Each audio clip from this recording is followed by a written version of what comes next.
오늘 예배 드리시는 저와 여러분의 삶에 주님이 주시는 기쁨이 충만하기를 주님의 이름으로 축원합니다. 오늘 예배 드리시는 여러분의 마음속에 있는 그 기쁨의 크기가 얼마나 되시는지요?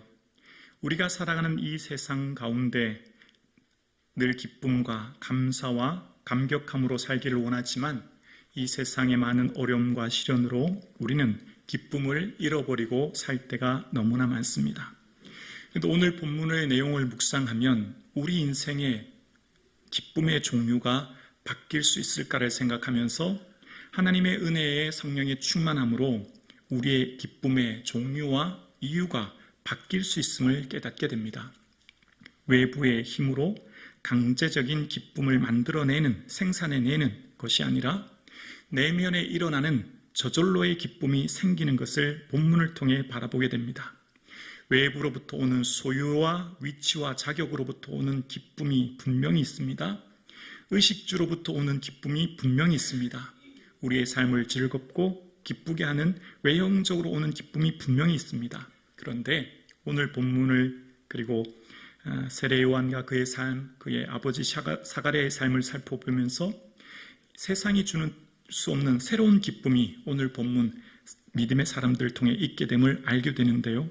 먼저 오늘 본문의 주인 등장하는 세례 요한의 어머니는 엘리사벳은 아이를 낳지 못하는 여인이었지요.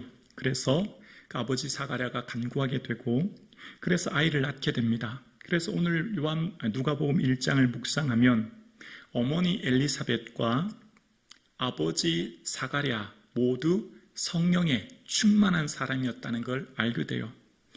오늘 본문 전체적으로 묵상하면 아버지와 어머니가 성령에 충만했다 41절과 67절에 그렇게 기록되어 있거든요. 그래서 오늘 본문을 15절에 보면 세례 요한에 대해서 모태로부터 성령이 충만했다라고 말하는 이유는 그 세례 요한을 임신한 어머니 엘리사벳이 성령에 충만했다는 걸 알 수 있고요. 또 그 어머니뿐만 아니라 사가랴가 남편 사가랴가 성령에 충만한 사람이었다는 걸 먼저 알 수 있습니다. 세례 요한은 성령이 충만한 사람이었고 어머니의 태로부터 성령의 충만함을 덧입어 태어난 사람이었다는 걸 알게 됩니다. 여러분, 세례 요한의 삶을 보면서 세례 요한은 하나님께서 보내신 사람이라고 얘기하고요. 그래서 세례 요한의 삶을 통해서 한 사람의 태어남이 한 가족의 기쁨을 넘어 그 공동체의 기쁨이 될 것이라 라고 오늘 본문에 이야기합니다. 13절과 14절을 보면 천사가 그에게 이르되 사가랴여 무서워하지 말라 너의 간구함이 들린지라 내 아내 엘리사벳이 내게 아들을 낳아주리니 그 이름을 요한이라 하라 너도 기뻐하고 즐거워할 것이요 많은 사람도 그의 태어남을 기뻐하리니. 오늘 본문의 말씀에 세례 요한의 탄생은 한 가정의 기쁨을 넘어 많은 사람, 그 공동체의 기쁨이 될 것이라고 하는 것을 오늘 본문은 말씀하고 있습니다. 하나님께서 천사를 통해 보내신 이 말씀은 세례 요한의 삶이 공동체 전체의 기쁨이 될 것을 이야기하고 있는데요. 자, 한번 생각해 볼게요. 세례 요한의 삶 여러분 다 알고 계시죠? 빈 들에서 메뚜기와 석청을 먹었고요. 옷은 낙타 털옷입니다. 의식주의 모든 것이 굉장히 열악하고 힘들고 어려운 상황 가운데 있었습니다. 세례 요한 30대 되기까지 빈들에서 있었고 그는 결혼하지 않았고 아이도 없습니다. 그는 홀로 지금 광야에서 보내고 있습니다. 어떠세요? 아버지가 볼 때, 어머니가 볼 때 지금 현재 세례 요한의 삶이 세상적인 기준으로 볼 때 세례 요한의 삶이 기쁨이 될까요? 여러분 어떻습니까? 세례 요한의 삶을 객관적으로만 볼 때 과연 그 개인의 삶이 기쁨이 될 수 있을까라고 하는 의문입니다. 아버지를 이어서 제사장 직분을 감당하는 것도 아닙니다. 지금 세례 요한은 먼 광야에서 빈들에서 생활하고 있습니다. 그런 세례 요한이 과연 아버지와 어머니에게 기쁨이 될 수 있었을까요? 객관적으로 보면 그렇지 않다라고 하는 답변입니다. 객관적인 기준으로 보면 그렇지 않죠. 그런데 오늘 세례 요한을 통해서 본문의 말씀은 너도 기뻐한다, 즐거워하게 될 거다라고 하는 표현 속에서 사가랴에게 천사를 통해 주님이 말씀하시기를 너에게 기쁨이 되고 즐거움이 된다라고 말씀하시는 거예요. 자, 여기서 기쁨의 종류를 한번 생각해 보려고 합니다. 우리의 기쁨은 의식주로 오는 기쁨이 대부분이죠. 의식주의 삶이 향상되고 확대되고 나아지는 것, 여기서 오는 기쁨이 우리의 일반적인 기쁨이에요. 그런데 오늘 본문은 분명히 세례 요한의 삶을 통해 세례 요한이 아버지에게 기쁨이 되고 즐거움이 된다고 하는 것으로 보아 세상적인 기준의 의식주로부터 오는, 외부로부터 오는, 소유로부터 오는 기쁨은 아니라고 하는 것을 생각해 볼 수 있죠. 그러면 그 기쁨은 무엇인가? 그 기쁨의 종류가 무엇인가를 생각해 볼까요? 여러분, 먼저 처음 서두에 말씀드렸던 것처럼 아버지와 어머니는 성령에 충만한 사람이었습니다. 성령에 충만한 사람이라고 하는 것은 성령님의 온전한 다스림 안에 있다는 것이고요. 성령의 온전한 다스림 가운데 있는 사람은 기도의 내용이 달라집니다. 성령의 충만한 가운데 있는 사람은 그 기도의 내용이 변화되죠. 그 기도의 내용이 어떤 것일까요? 여러분 성경을 보시면 여러분 성경 1장 76절 보실래요? 여러분 성경 1장 넘겨보시면 76절 보실래요? 이 아이는 세례 요한이잖아요. 내가 지극히 높으신 이의 선지자라 일컬음을 받고 주 앞에서 가서 그 길을 준비하여 77절이요. 주의 백성에게 그 죄 사함으로 말미암아 구원을 알게 하리니 78절이요. 이는 우리 하나님의 국률로 인함이라 이로써 돋는 해가 위로서부터 우리에게 임하여 79절 함께 고백할까요? 79절 함께요. 어둠과 죽음의 그늘에 앉은 자에게 비치고 우리의 발을 평강의 길로 인도하시리로다. 아멘. 아버지 사가랴는 사랑하는 아들 세례 요한이 세상적인 기준으로 있는 큰 자, 성공한 자, 위대한 자로서의 기도 내용과 조금 다른 걸 알 수 있죠. 분명히 세례 요한은 큰 자고 여자가 낳은 중에 제일 큰 사람이 낳은 자 중에 큰 자라고 하셨는데 오늘 사가랴의 기도의 내용을 가만히 살펴보세요. 아들을 위해 뭘 기도하고 있죠? 주 앞에서 먼저 그 길을 준비하는 자로서 삶을 살아라. 너의 삶을 통해 많은 사람이 죄의 사함을 얻게 하는 구원의 길을 앞서 인도하여 준비하는 자로서의 삶을 살라라고 아버지가 아들에게 기도하고 있어요. 그게 사가랴의 아들을 향한 축복 기도예요. 아버지 사가랴는 태어날 세례 요한이 어떤 자로서의 삶을 살기를 바란다고요? 주의 길을 준비하고 많은 사람들에게 죄사함을 선포하고 어둠에 있는 이들에게 빛을 비춰 평강의 길로 인도하는 삶을 살기를 누가요? 아버지가 아들에게 바라고 있어요. 이런 기도가 어떻게 가능하죠? 사가랴가 성령이 충만했기 때문이에요. 사가랴가 성령이 충만했기 때문에 내 사랑하는 아들, 여러분 세례 요한에 대해서 성령님의 말씀이 임할 때의 그 특징, 누가는 역사적 기술을 하는데요.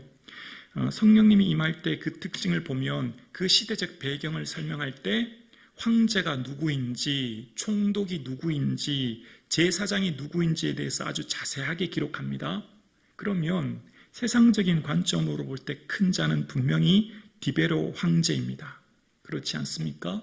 그런데 그런 모든 황제, 총독, 대제사장에 대한 설명을 자세히 하면서 마지막에 하나님의 말씀이 빈들에서 사가랴의 아들 요한에게 임한지라 라고 말씀하고 계세요.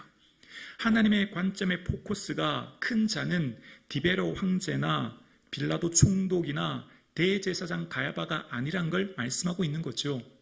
하나님의 큰 자는 빈들에 있는 세례 요한이라는 겁니다.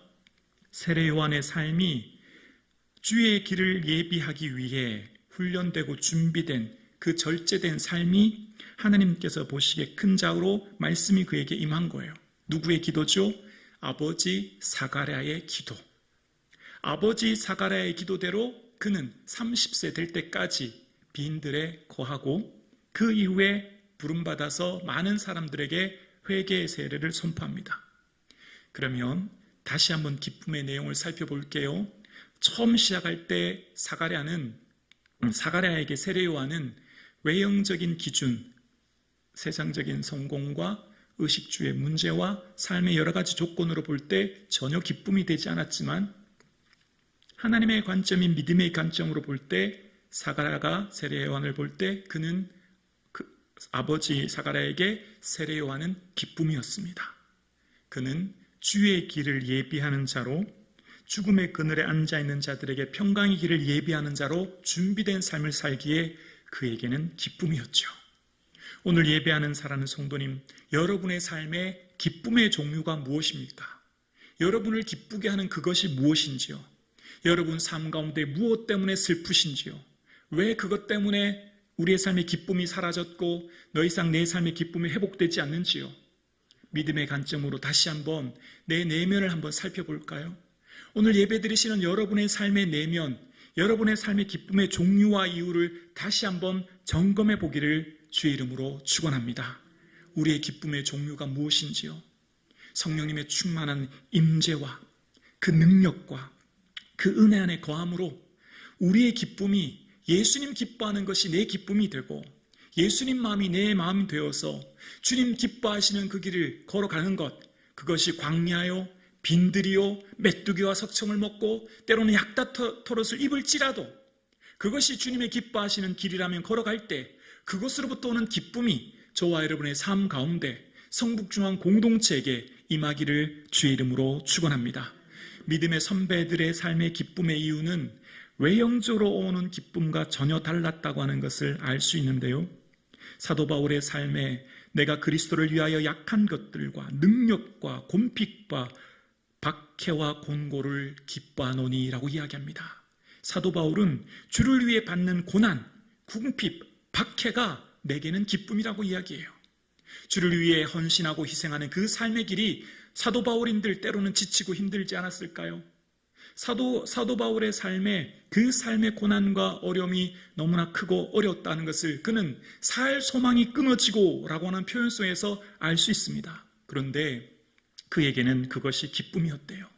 주님을 향해 살아가는 헌신이 기쁨이었다고 이야기합니다. 그리고 내 영혼을 위하여 크게 기뻐함으로 재물을 사용하고 내 자신까지 내어주리니 너희를 더욱 사랑할수록 나는 덜 사랑받겠느냐. 사도 바울은 세운 초대교회를 위해 자신의 재물을 사용하고 내 자신을 내어주는 것, 그것이 그에게는 기쁨이었다고 이야기합니다. 그의 삶의 참된 기쁨은 하나님 나라의 영광 위에 바라보는 삶이었다는 걸 이야기해요. 오늘 예배 드리시는 저와 여러분, 우리의 삶의 기쁨의 내용과 종류가 주 안에서 변화되는 은혜가 있기를 주님의 이름으로 축원합니다. 그 변화는 우리가 먼저 성령의 충만함을 덧입는 거예요. 성령의 충만한 임재와 은혜 안에 거함으로 말미암아 그 성령의 충만함이 우리의 기쁨의 종류를 바꾸는 겁니다. 기쁨의 내용을 바꾸는 거예요. 예전에는 이런 것 저런 것 힘들고 어려웠던 것들 도저히 불평과 원망밖에 할 수 없었던 삶 가운데 감사하게 되고 기뻐하는 이유는 뭘까요? 내가 먼저 성령의 충만한 은혜를 덧입는 것이지요. 그래서 잠깐 근심되지 않을 수 없으나 오히려 크게 기뻐하도다. 베드로의 고백이에요. 환난, 시련, 어려움, 주를 향해 걸어가는 이 길이 네로 황제의 박해라고 하는 극심한 고난 가운데 그것이 내게는 잠깐 근심이 되고 고난이 되고 시련이 되지만 그 안에서 뭘 발견해요? 크게 기뻐한다는 거예요. 왜 기쁠까요? 지금 이 길이 하나님 주실 영광의 나라가 기다리고 있음을 보았기 때문이죠. 오늘 예배드리시는 저와 여러분의 삶에 여러분이 잃어버린 기쁨은 그 이유가 무엇일까요? 우리의 기쁨은 주님 주시는 성령의 충만함으로 말미암아 구원의 감격과 은혜가 회복되는 이 찬양 예배 되기를 주님의 이름으로 축원합니다. 여러분의 보배는 예수님 맞으세요? 여러분의 자랑이 예수 그리스도 맞으십니까? 내 인생의 최고의 영광과 은혜가 예수 그리스도임을 고백하는 시간 되기를 주님의 이름으로 축원합니다. 우리의 삶에 세상 그 무엇보다도 소중한 예수 그리스도로 말미암아 그 기쁨이 충만한 저와 여러분 되기를 주의 이름으로 축원합니다. 목회를 하면서 성도님들의 삶과 사역의 방향을 어떤 일을 할 때 억지로 강제로 웬만하면 하지 않으려고 애를 썼고 할 수만 있다면 자연스럽게 저절로 되었으면 좋겠다는 마음을 많이 품었습니다. 성북중앙 공동체가 외부의 어떤 강요나 요청이나 부탁에 의해서 주를 일을 하는 것이 아니라 저절로 기쁘게 감사함으로 내가 자발적으로 주의 일에 동참할 수 있는 그 힘은 오직 성령의 충만함으로부터 나오는 것입니다. 우리가 성령의 충만함을 덧입을 때 우리의 삶의 변화가 일어나는 것이죠. 우리의 삶 가운데 억지로 강제적으로 힘들게 했던 신앙생활, 봉사, 예배, 그 모든 일들이 성령의 충만함을 덧입을 때 저절로 기쁘게 감사함으로 그 일이 일어나게 될 줄로 믿습니다.